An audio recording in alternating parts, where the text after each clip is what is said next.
Hello, friends, and welcome back to another round of stories about entitled people. Our first story takes us to a small family-run hotel in London where a man with a Porsche Cayenne decided he was too important for limited parking.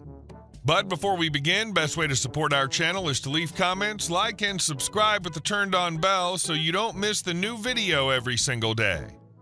All right, let's get into it. Entitlement on four wheels. I work for a hotel in central London. Was there for 3 years, went and did something else, and then came back.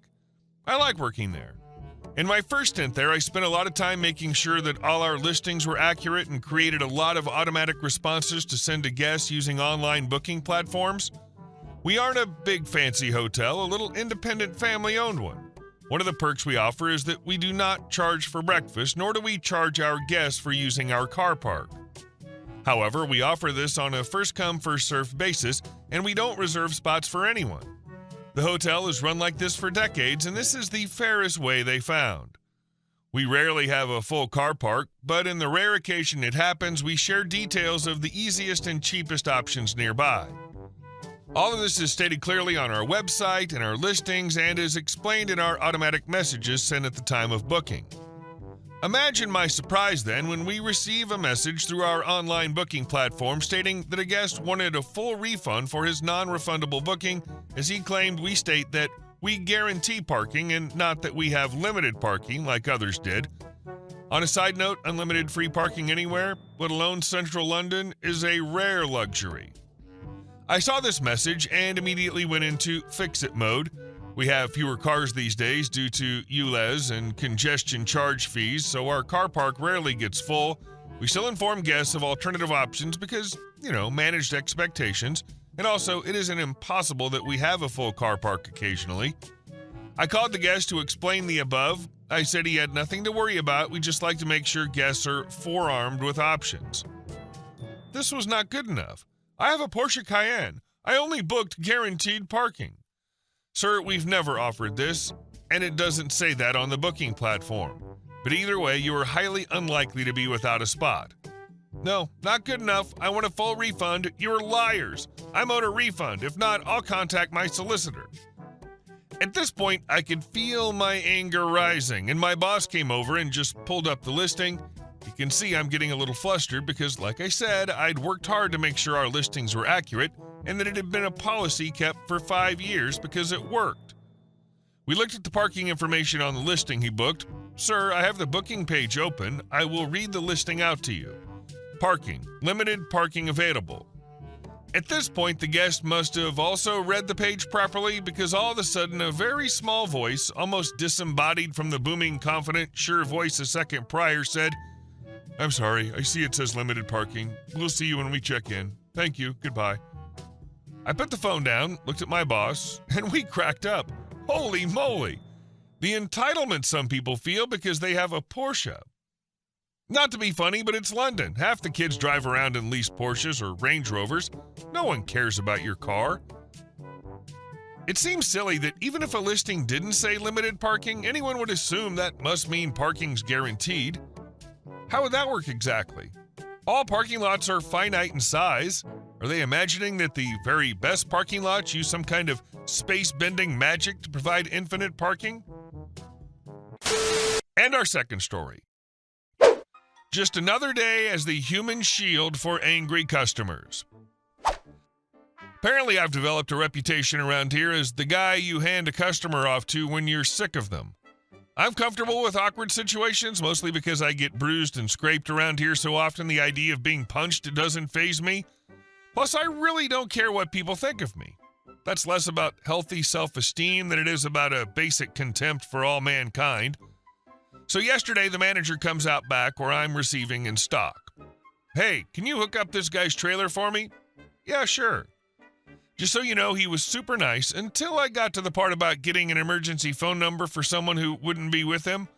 All of a sudden, he flipped, going, "Why didn't they ask me for that last week? And this is an invasion of privacy, blah, blah, blah." Oh, great. Thanks for that. I'm sure this'll be lovely.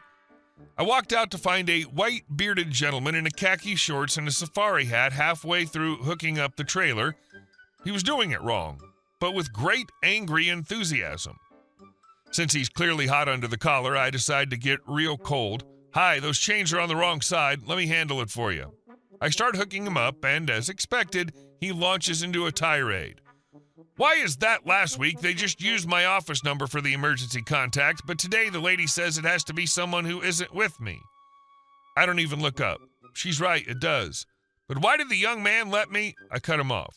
First of all, never ask why. People who ask why aren't looking for a solution or even to actually understand. So let's just not do that. It's pointless. And second, sounds like you got one of the new guys. This is all said while I continue with my hookup. I don't look up, so I couldn't tell you how he reacted. He's quiet until I stand up. "Are we done? Can I go?" "No, I need a picture of the hookup to show you I did it right, and then we need to check your lights." "But the young man last week didn't do that." "Guess I was right then, new guy," I say, tapping at my phone. We stand there in silence for a bit while I wait for the network to catch up with us. It's obviously killing him to wait, which makes me smile a bit. Finally, I'm ready to tap on his name in the list and take the picture. "What name is it under?" "Oh, whatever it was. It says that name on the contract." Oh, we're raising our voices now, are we? I freeze, look at him with raised eyebrows, and quietly say, "Do I look like I'm carrying a copy of your contract?" I wait, unmoving. The tension mounts until he retreats into his truck.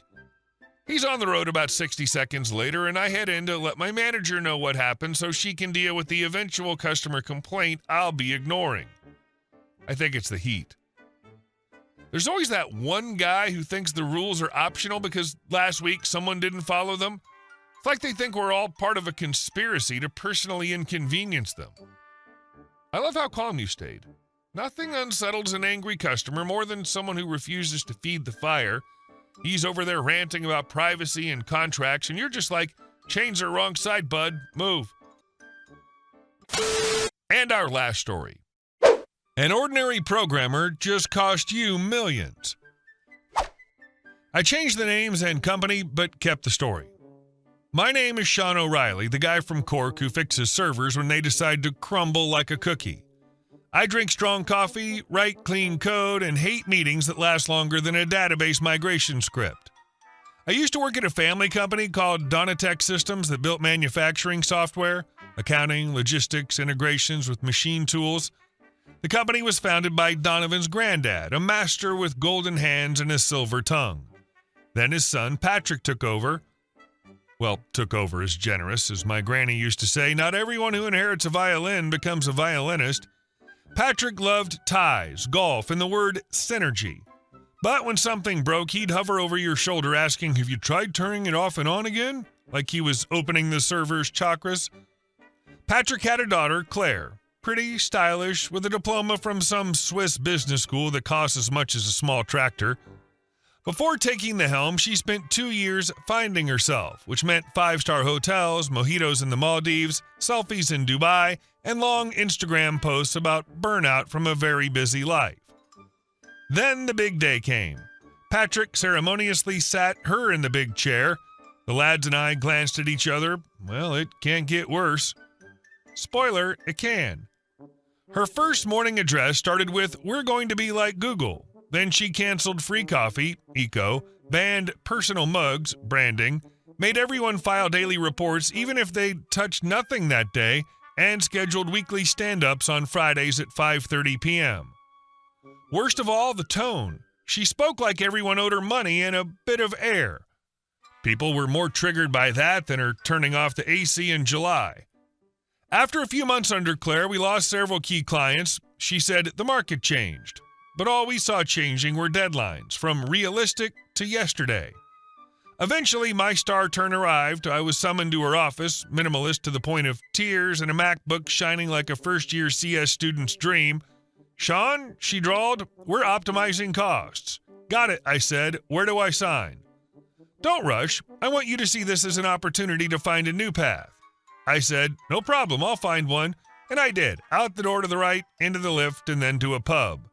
The guys in the department nodded. Hang in there. I wasn't falling. You know what's always saved me? Order in my head and backups. I'm that weirdo who copies everything, configs, migrations, templates, even onboarding guides. No, I wasn't planning to steal or sell anything, just programmer paranoia. Keep at hand what you yourself created. Our main product was a monolith I'd been gradually splitting into modules. We dreamed of SaaS, but management kept punting. Later. Then they fired me. Instead of whining, I brewed a double espresso, sat at my old laptop, and sketched a plan. If they don't want SaaS, I do. I took my own original contributions, everything that was my work, rewrote it into microservices, wrapped it with a tidy front end, added analytics, sane logging, and automated tests, and shipped it to the cloud. 3 months later, first beta clients were hammering reports and hitting the API. Another month, and I'd launched subscriptions, cheap for small shops, flexible for midsize, custom for connoisseurs. I gave it a bite-simple name, Shamrock Cloud. A little swagger never hurts. Ireland's a small country. Word of mouth is the fastest CDN. 2 former Donotech clients came on their own. Sean, we need stability, and we don't need lectures about the market changed. I onboarded them and things took off. I felt a joy I hadn't felt at work in ages. Not being forced to explain the obvious, but being asked for advice as an equal. I even learned to have a proper lunch instead of crunching a sandwich over the keyboard. 6 months passed. One morning I open the admin panel and see a new registration. The name is familiar.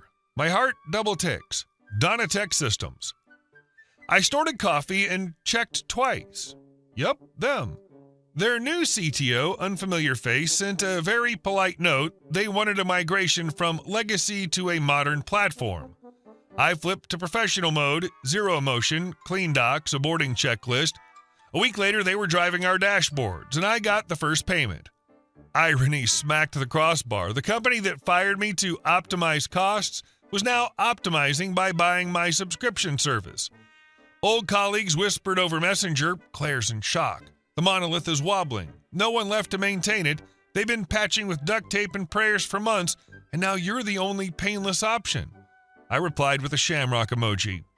Professional restraint is everything. Then came the climax.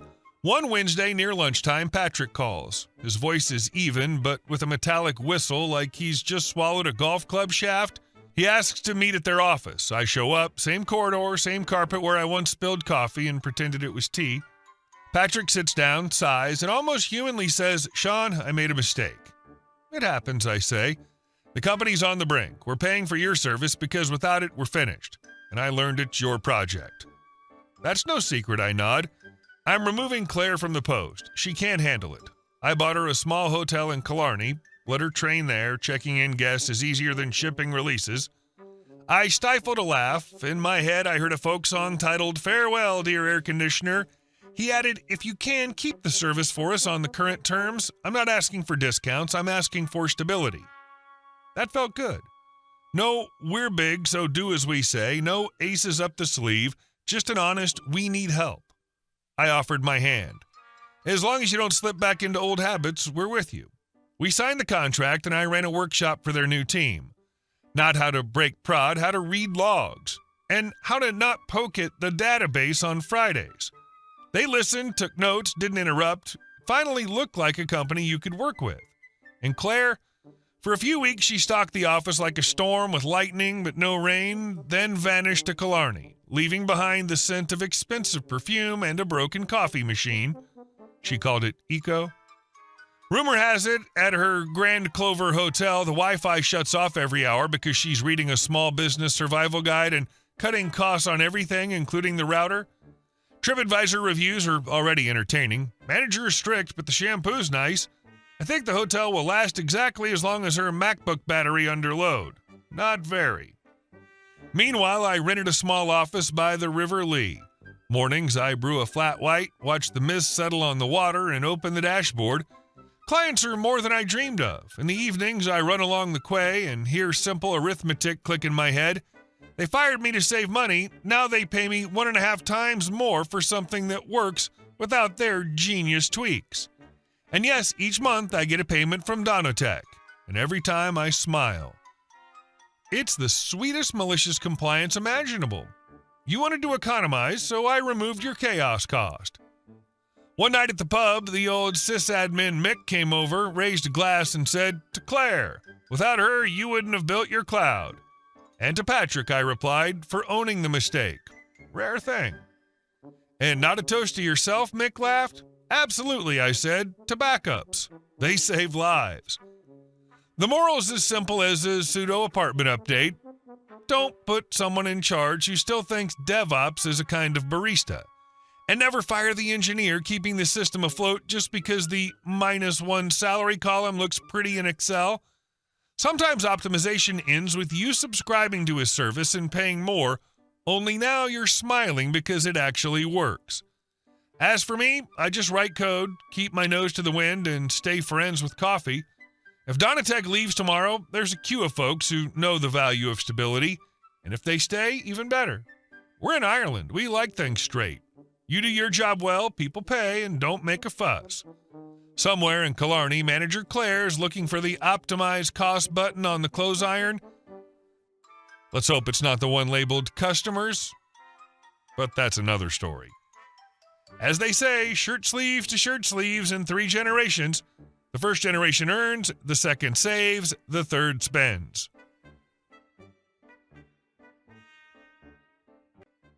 Hey guys, thank you all for watching the video. I'll see you in the next one.